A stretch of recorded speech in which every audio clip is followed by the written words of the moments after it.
Let's get one thing straight. Detachment is not about playing games. It's not about pretending you don't care when you do. It's not about ignoring texts for hours to make someone sweat. And it's definitely not about acting like love doesn't matter to you. Detachment is power. It's a shift in focus. It's the ability to hold your own, no matter what's happening around you. Too many women fall into the trap of thinking that the more they give, the more they prove their worth. If I just love him harder, if I just show him how much I care, if I just make him see how good we are together, he won't pull away. But here's the hard truth.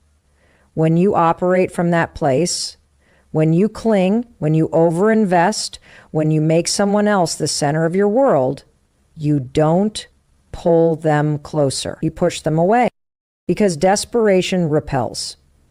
Confidence attracts. Men can feel it when a woman is attached to an outcome. They can sense when you're waiting on their text, when your mood depends on their attention, when your whole emotional world is wrapped up in them. And that energy, it doesn't inspire love. It suffocates it. But a woman who is detached, she's different. She's magnetic.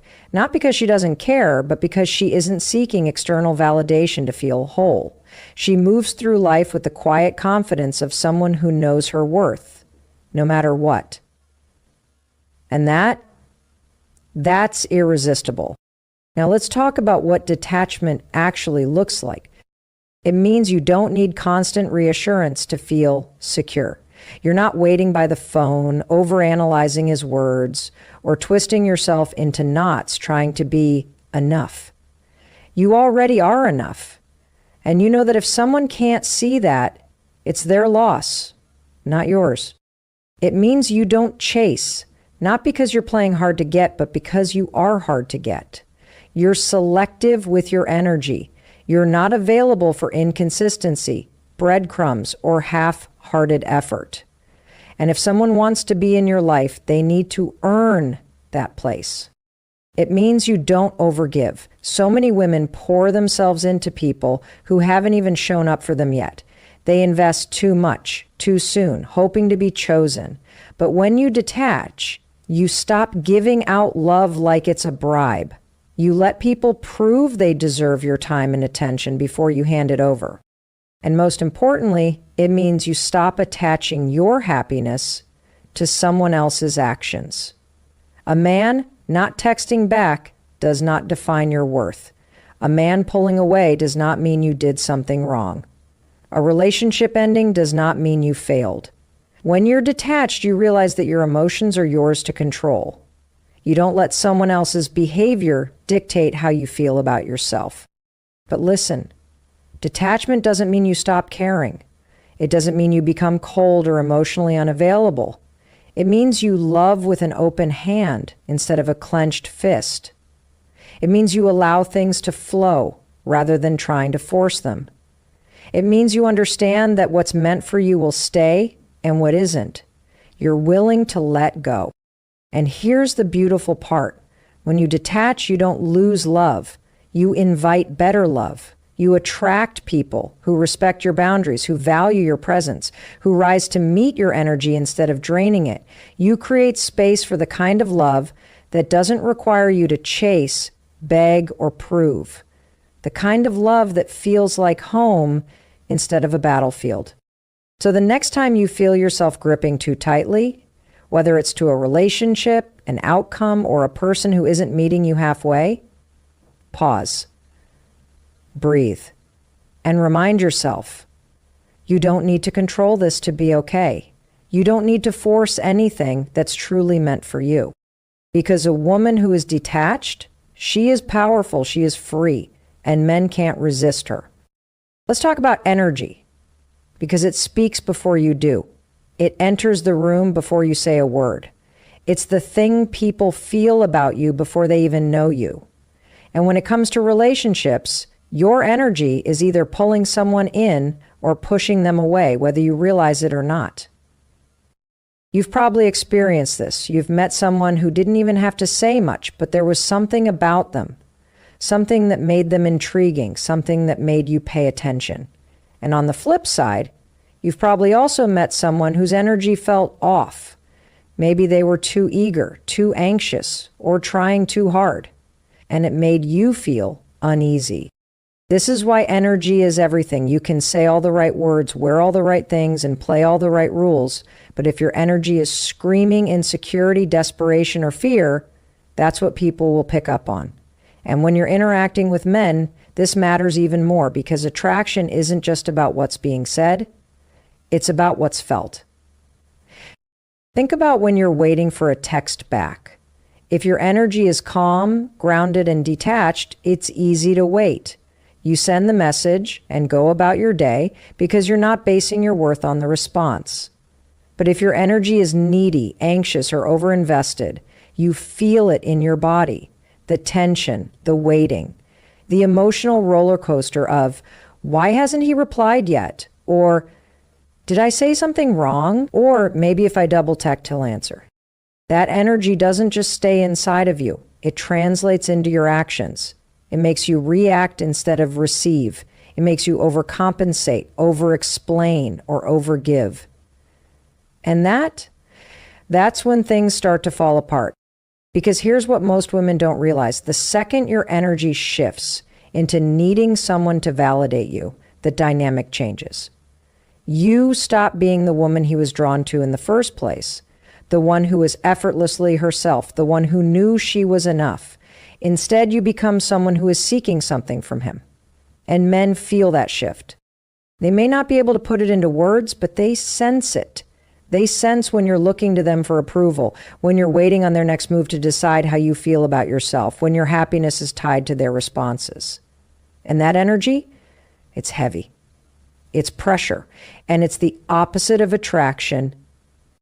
On the flip side, when a woman is centered, when she knows her worth without needing someone else to confirm it, that energy is magnetic. She's not worried about whether he texts or not because she's busy. She's not analyzing every little detail because she's secure in herself. She's not waiting, she's living. And that energy, that's what men can't resist. Because here's something you need to know. People don't fall for words.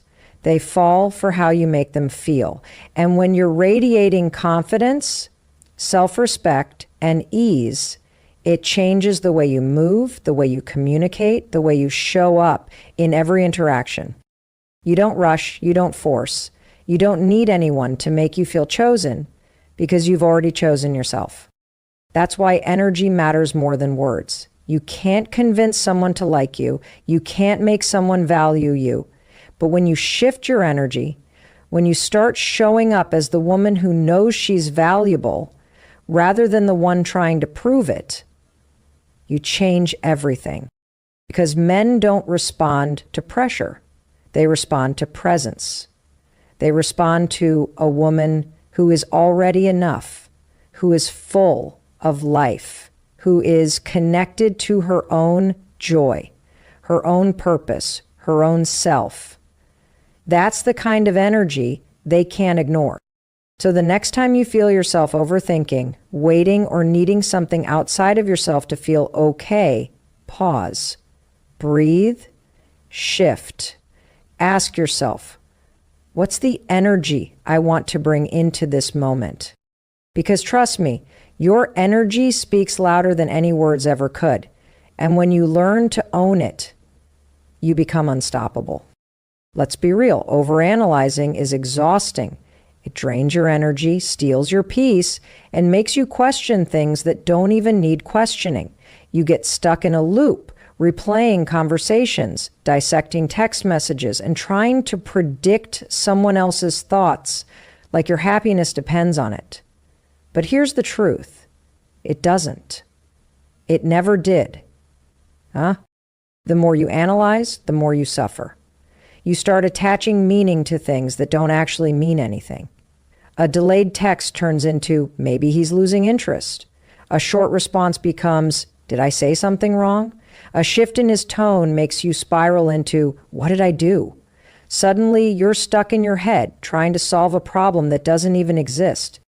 And while you're doing that, while you're stuck overthinking every little detail, you're not actually living.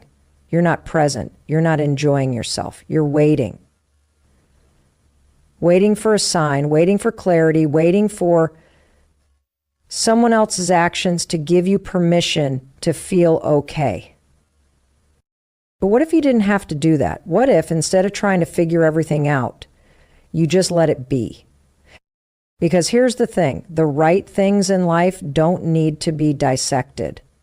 They flow. They feel easy. They don't make you feel like you need to decode every interaction just to understand where you stand. When something is good for you, it doesn't create anxiety, it creates peace. So why waste your time obsessing over what someone else thinks when you could be out living your life? Why waste energy trying to control something that's not even in your control? The only thing you can control is you, your energy, your focus, your happiness. And when you shift your attention back to yourself, instead of analyzing someone else's behavior, everything changes. Imagine if you took all that energy you spend worrying about a text, a call, or a situation you can't control and put it into you, your passions, your goals, your joy. Imagine if, instead of waiting for someone to validate your worth, you just decided you were already worthy. Because you are. When you stop overanalyzing, you start trusting. Trusting that if something is meant for you, it will be clear. Trusting that the people who truly care about you won't leave you confused. Trusting that no matter what happens, you will be fine. And that kind of trust, that's powerful. It makes you unshakable. It allows you to live in the moment instead of trying to control the future. It lets you enjoy people instead of trying to predict their next move. It makes you magnetic because nothing is more attractive than a woman who is fully present, fully herself, and fully alive. So the next time you catch yourself spiraling, pause, take a breath, remind yourself, I don't need to have all the answers right now, and then go do something that makes you feel good, something that brings you back to you.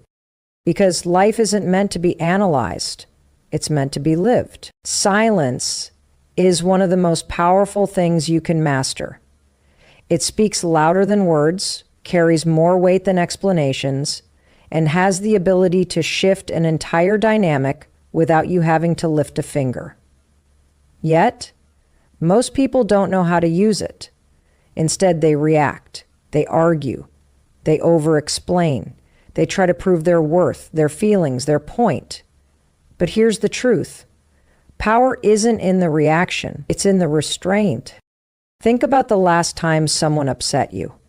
Maybe they ignored your message, said something disrespectful, or made you feel like an afterthought. What was your first instinct? If you're like most people, it was probably to react, to demand an answer, to express frustration, to say something that would make them see how they hurt you. But did it help? Or did it just make you feel like you were giving away your power? Because here's the thing, reacting emotionally doesn't make people listen. It doesn't make them respect you more. If anything, it gives them control. It shows them that they can affect you, that their actions dictate your emotions. And once they know that, they can push and pull you as they please. But when you don't react, when you choose silence over chasing, when you remove your energy instead of proving your point, that is when the dynamic shifts. Silence forces people to sit with their own actions. It makes them wonder, why isn't she responding? Why isn't she fighting for my attention? It creates space for them to feel the absence of your energy, and that absence is often more powerful than anything you could ever say. When you react impulsively, you give people an easy way out. You give them a response they can dismiss, a fight they can blame on you, an emotional reaction they can use to justify their behavior. But when you're silent, they're left with only themselves, their actions, their choices. And that is what makes them reflect. This doesn't mean you suppress your emotions or ignore things that genuinely need to be addressed. It means you choose when and if something is worth your energy. It means you recognize that not everything deserves a response. That sometimes the best way to communicate your value is to say nothing at all. Because silence isn't weakness, it's not avoidance, it's control. It's the ability to sit in your power without the need to beg, convince, or prove. And the moment you master that, you become untouchable. If you want to keep a man interested, you have to understand one fundamental truth. People value what they have to earn. When something is too easy, too available, or too predictable, it loses its excitement. It becomes routine. And in relationships, routine often kills attraction faster than anything else. Now, let's be clear. This isn't about playing games or manipulating someone by deliberately ignoring them. It's about creating natural space. It's about having a life so full, so rich, and so engaging that you aren't sitting around waiting for him to call, text, or plan the next date. It's about being a woman who isn't available all the time, not because she's trying to make him chase her, but because she has things going on. Things that don't revolve around him. Men are wired to crave a little challenge, not in the sense that they want drama, but in the sense that they want to feel like they're earning your time and attention. When a woman is always available, always waiting, always accommodating, she unintentionally removes that challenge. And once a man feels like he doesn't have to put in effort, he stops putting in effort. Think about it. How do you feel when something is just handed to you without any effort? When there's no anticipation, no sense of excitement, no need to work for it? It's human nature to take for granted the things that require no effort to keep. And this applies to relationships too. Being unavailable sometimes means you don't drop everything just because he texts. It means you don't rearrange your entire schedule to fit his. It means that when he reaches out, you don't always jump to respond immediately. Not because you're trying to be distant, but because you have a life that doesn't revolve around him. And that life, that's what makes you attractive. That's what makes him want to be around you. When a woman is too available, she unknowingly sends a message. You are the most important thing in my life, and I will always prioritize you over myself. And while that might sound romantic, it actually does the opposite of what you want. It makes a man feel like he doesn't have to do anything to keep your attention. There's no excitement, no mystery, no pull that makes him want to chase. But when you are sometimes unavailable, when you are busy, engaged, and living your life on your own terms, he starts to notice. He starts to wonder what you're up to. He starts to miss you. And that is what keeps the spark alive. Now, this isn't about making a man insecure or playing hard to get to the point where he feels unwanted. It's about balance. It's about showing up when you genuinely want to, while also making sure you don't lose yourself in the process. It's about making sure that you remain the priority in your own life rather than making him your priority. Because here's the truth. Men fall in love with women who make them feel something.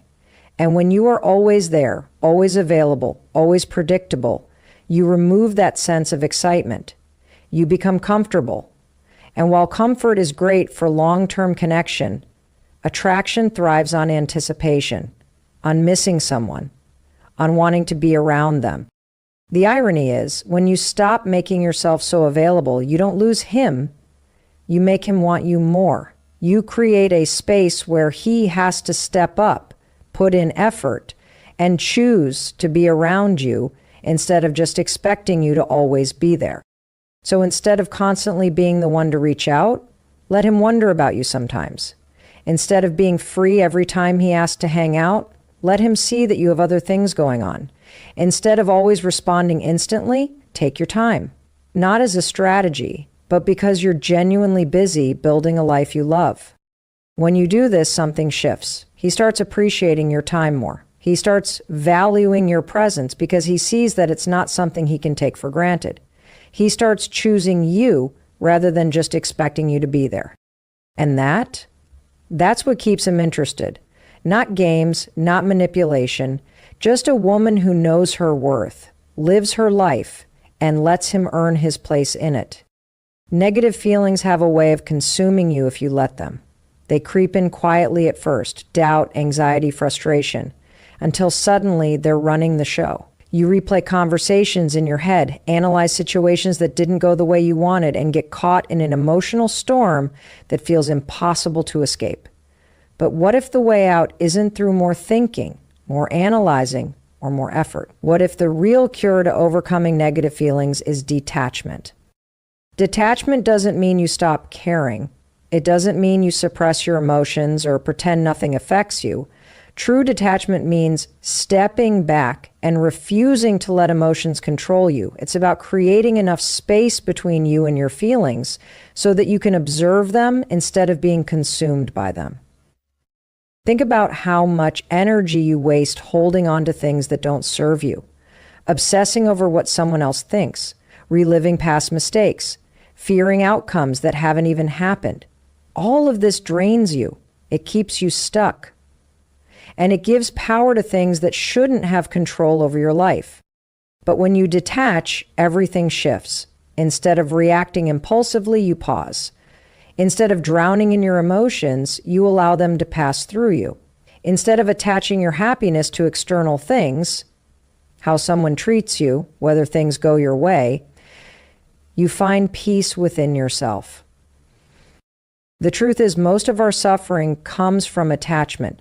Attachment to people behaving a certain way, attachment to outcomes turning out exactly as we imagined, attachment to the idea that things need to happen on our timeline. And when reality doesn't match those expectations, we feel pain. But pain isn't caused by the situation itself. It's caused by resistance to what is. And detachment is the antidote to that resistance. It allows you to accept life as it comes without letting it define your emotional state. It gives you freedom. Detachment doesn't mean disengagement. It means you show up fully, love deeply, and give your best, but you don't cling. You don't need things to go a certain way to feel okay. You don't tie your happiness to whether someone stays or leaves, whether an opportunity works out or falls through. You trust that no matter what happens, you'll be fine. And when you trust that, everything changes. You stop overreacting. You stop begging for answers. You stop gripping so tightly onto things that aren't meant for you. You move with ease because you know that what's meant for you will always find you. Detachment gives you clarity. It removes the fog of overthinking and allows you to respond instead of react. It keeps you from making decisions based on fear or desperation. It helps you recognize when something isn't aligned with you so you can let go instead of forcing it. When you practice detachment, you regain your power. You take control of your emotions instead of letting them control you. You stop chasing things that drain you and start attracting things that are meant for you. And most importantly, you realize that peace was never in the outcome. It was always within you. At the end of the day, detachment isn't about being cold or indifferent. It's about being free. Free from the need to control. Free from the weight of overanalyzing. Free from the emotional roller coaster that comes with attachment to things outside of your control. It's about reclaiming your energy, your peace, and your power. When you learn to detach, you stop letting external circumstances dictate your emotional state. You stop giving people, situations, or outcomes the ability to define your happiness.